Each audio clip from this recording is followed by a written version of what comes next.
Bismillahirrahmanirrahim. Assalamualaikum warahmatullahi wabarakatuh. Baiklah, saya Rizky Kurniawan, NIM 200650313 akan mempresentasikan tugas elektronika industri, yaitu tentang keselamatan dan kesehatan dan keselamatan industri. Itu dosen pengampu Ibu Winda Gustiarmi, SPD MPDT, Program Studi Pendidikan Teknik Elektronika. Yang pertama yaitu keselamatan dan kesehatan kerja. Keselamatan dan kesehatan kerja sendiri merupakan salah satu faktor yang sangat penting dalam berjalannya produksi di dunia industri. Banyak perusahaan yang berprinsip keselamatan adalah hal yang harus diutamakan. Setiap perusahaan memiliki tingkat K3 yang merupakan sebagai langkah peningkatan produktivitas industri.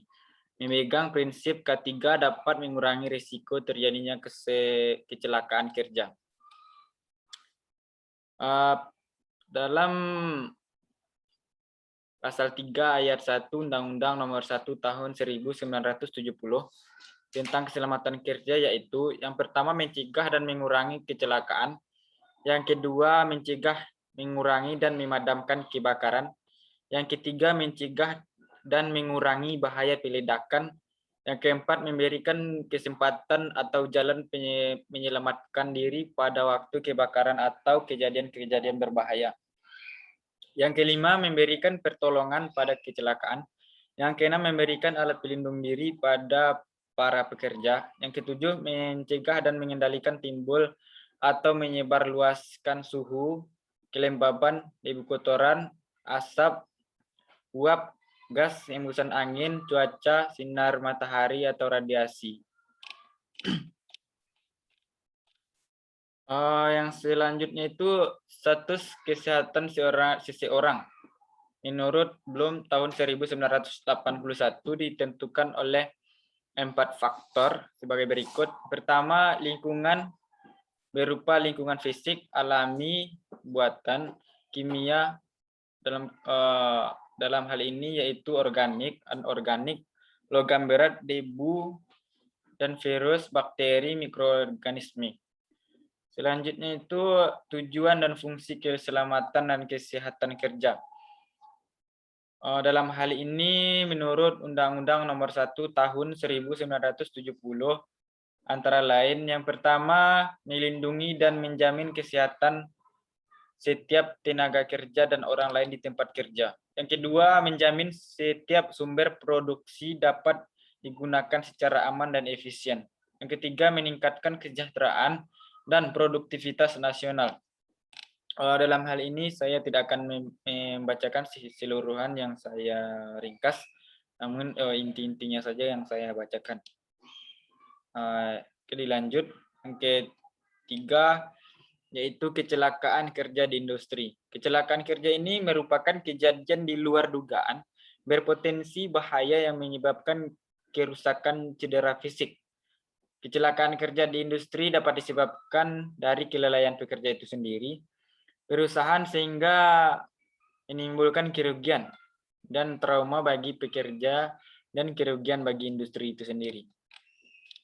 Menurut De Rimer tahun 1958, National Safety Council tahun 1985, kecelakaan dapat didefinisikan sebagai suatu kejadian yang tidak terencana.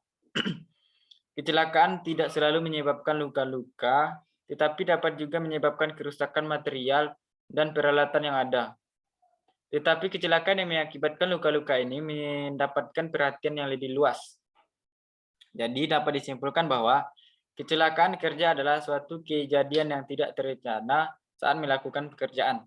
Tindakan pencegahan kecelakaan ini yaitu yang pertama, hindari dalam pengambilan risiko kecelakaan.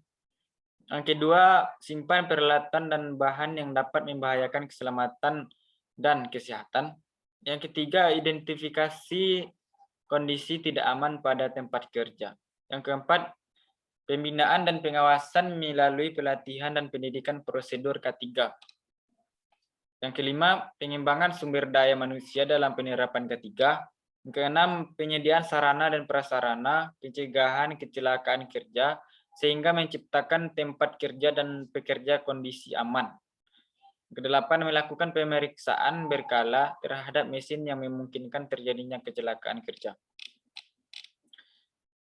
Yang selanjutnya yaitu pencegahannya terjadinya kecelakaan itu sendiri. Tindakan pencegahan terhadap kemungkinan terjadinya kecelakaan adalah hal yang lebih penting dibandingkan dengan mengatasi terjadinya kecelakaan. Kecelakaan dapat dicegah dengan menghindarkan sebab-sebab yang bisa mengakibatkan terjadinya kecelakaan. Tindakan pencegahan bisa dilakukan dengan penuh kehati-hatian dalam melakukan pekerjaan dan ditandai dengan rasa tanggung jawab. Mencegah kondisi kerja yang tidak aman, mengetahui apa yang harus dikerjakan dalam keadaan darurat, maka segera melaporkan segala kejadian, kejanggalan, dan kerusakan peralatan sekecil apapun kepada atasannya. Kerusakan yang kecil atau ringan jika dibiarkan maka semakin lama akan semakin berkembang dan menjadi kesalahan yang serius jika hal tersebut tidak segera diperbaiki. Tindakan pencegahan terjadinya kecelakaan harus dilakukan dengan rasa tanggung jawab sepenuhnya terhadap tindakan keselamatan kerja. Bertanggung jawab merupakan sikap yang perlu dijunjung tinggi, baik selama bekerja maupun saat beristirahat. Hal ini akan sangat bermanfaat bagi keselamatan dalam bekerja. Selanjutnya yaitu sebab-sebab terjadinya kecelakaan. Suatu kecelakaan sering terjadi yang diakibatkan oleh lebih dari satu sebab. Kecelakaan dapat dicegah dengan menghilangkan hal-hal yang menyebabkan kecelakaan tersebut. Ada dua sebab utama terjadinya suatu kecelakaan. Pertama, tindakan yang tidak aman. Yang kedua, kondisi kerja yang tidak aman. Orang yang mendapat kecelakaan luka-luka seringkali disebabkan oleh orang lain atau karena tindakannya sendiri yang tidak menunjang keamanan. Berikut beberapa contoh tindakan yang tidak aman, yaitu yang pertama, memakai peralatan tanpa pelatihan yang tepat. Dalam memakai peralatan, kita harus menerima pelatihan yang tepat terlebih dahulu, sehingga nantinya kecelakaan itu dapat diminimalkan seminimal mungkin. Bahkan apabila kita melakukan ataupun memakai peralatan yang sudah menerima pelatihan yang tepat, kemungkinan kecelakaan tersebut dapat diminimalkan.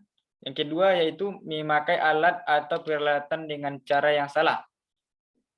Memakai alat ataupun peralatan dengan cara yang salah itu dapat menimbulkan kecelakaan. Misalnya kita memakai alat yang tidak kita ketahui apa fungsi dan kegunaannya, sehingga nanti dalam kita memakai alat tersebut akan mengalami kecelakaan. Sebaiknya jika ingin memakai alat ataupun peralatan, haruslah kita mengetahui apa fungsi dan kegunaan dari alat tersebut. Selanjutnya yaitu tanpa memakai perlengkapan alat pelindung seperti kaca pengaman, sarung tangan, atau pelindung kepala jika pekerjaan tersebut memerlukannya.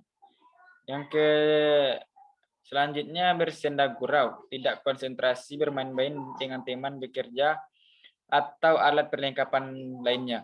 Dalam hal ini bersenda gurau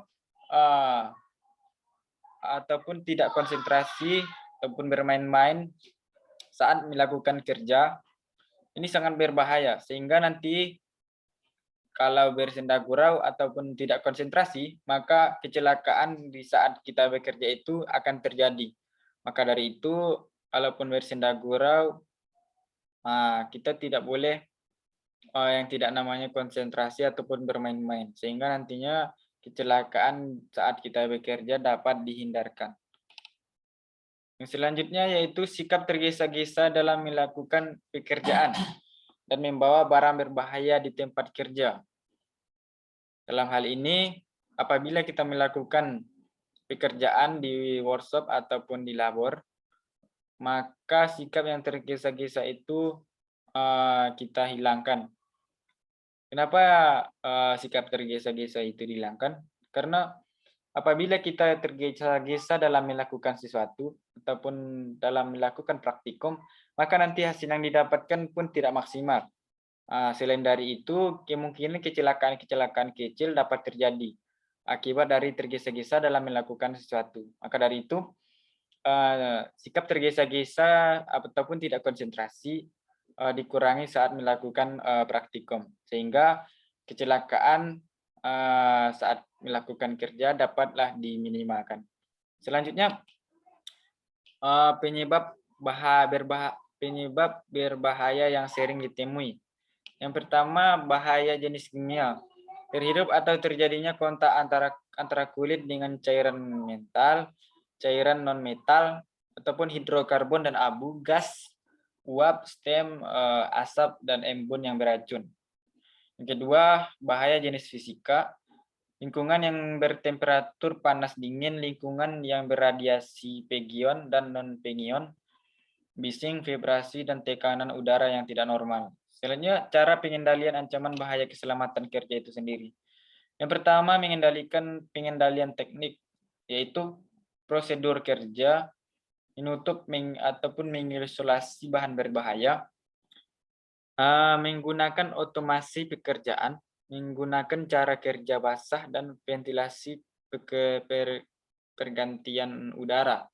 Kedua, pengendalian administrasi, mengurangi waktu pajanan, menyusun peraturan keselamatan dan kesehatan kerja, memakai alat pelindung, memakai tanda-tanda peringatan, membuat daftar data bahan-bahan yang aman digunakan. Yang ketiga, pemantauan kesehatan, lakukan pemeriksaan kesehatan terlebih dahulu. Selanjutnya yaitu karakteristik industri. Karakteristik industri itu sendiri adalah mengoperasikan mesin ataupun peralatan dengan tenaga yang besar.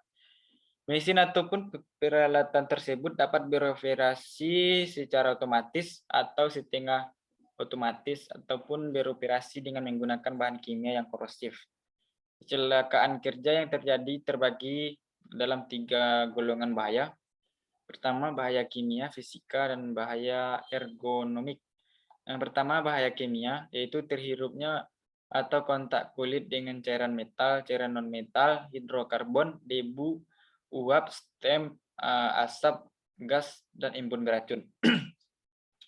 Yang kedua, bahan fisik, suhu lingkungan yang ekstrim, panas dingin, radiasi non-pigion dan pingion, bising, vibrasi, dan tekanan udara yang tidak normal. Yang ketiga, bahaya ergonomik, yaitu bahaya karena pencahayaan yang kurang, pekerjaan pengangkutan, dan peralatan. Mungkin sekianlah presentasi dari ringkasan yang saya buat, yaitu tentang kesehatan dan keselamatan kerja.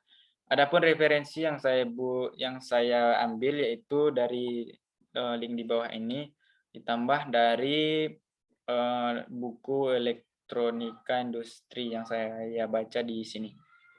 Mungkin sekianlah yang dapat saya sampaikan. Banyak maaf. Assalamualaikum warahmatullahi wabarakatuh.